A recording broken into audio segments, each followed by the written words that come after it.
If there's one thing that I cannot stand in the current state of affairs within the fitness industry, it's the thought of cheat meals. You know, you see people like Dwayne "The Rock" Johnson having these massive cheat meals which include thousands upon thousands of calories, and people who are relatively in the dark about how to lose weight will probably look at that and think, he's in pretty good nick, I reckon I need to do cheat meals as well. No, you do not. Just because The Rock has cheat meals, and just because other people you see potentially within the fitness industry like to opt for cheat meals, doesn't mean that you should too. And this is my logic behind why I don't really like cheat meals and why I think they should get written out of your mind as a potential tool to help you lose weight. So in my opinion, based on what I apply to my team, my clients, and what I teach people, is a diet shouldn't be restrictive. It should allow for flexibility and allow you to a certain extent, eat whatever you want while still making progress for life. Because ultimately, if it causes you restriction and it causes you to sacrifice the foods and the social events that you enjoy, you're ultimately going to be miserable. And no goal should ever make you feel more miserable on the journey to achieving that goal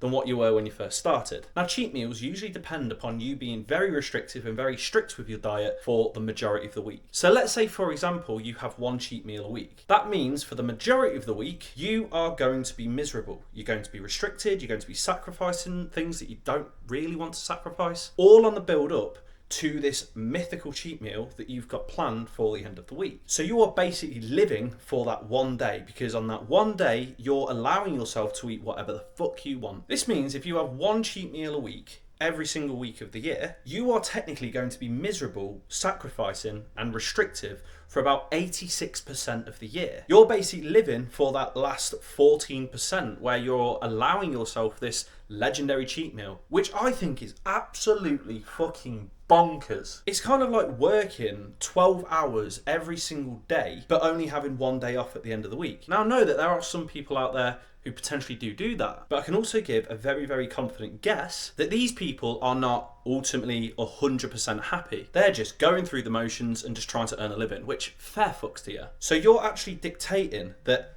86% of your diet you've got to feel miserable and restrictive from in order to save yourself for this one remaining day of the week. If the diet that you follow requires you to have one day where you can eat whatever you want, eat what you've not been eating throughout the week, in order to adhere to that diet, then in my opinion, it's a shit diet. Instead of being very restrictive throughout the week and saving yourself for this one day, surely it's going to be a bit better just to have a little bit more of a flexible diet throughout the week, every single day, by including things that you want to eat, but doing it in a more supportive, more accountable manner, rather than just eating like a bellend. That way, you can eat whatever you want throughout the week, 7 days a week, without the need to have one day where you just say fuck it and have whatever you want, because there'd be no need to do that, because you'd be eating whatever you want throughout the week anyway. But as I said, you'd just be doing it a little bit more supportive and a little bit more of a mindful way. Surely that sounds way sexier than eating rabbit food Monday through to Saturday and then on Sunday eating 3, 4, 5,000 calories worth of pancakes and takeaway. Because honestly, that sounds minging to me. Like, no, I can't believe people do it, to be honest with you. So you don't need a cheat day,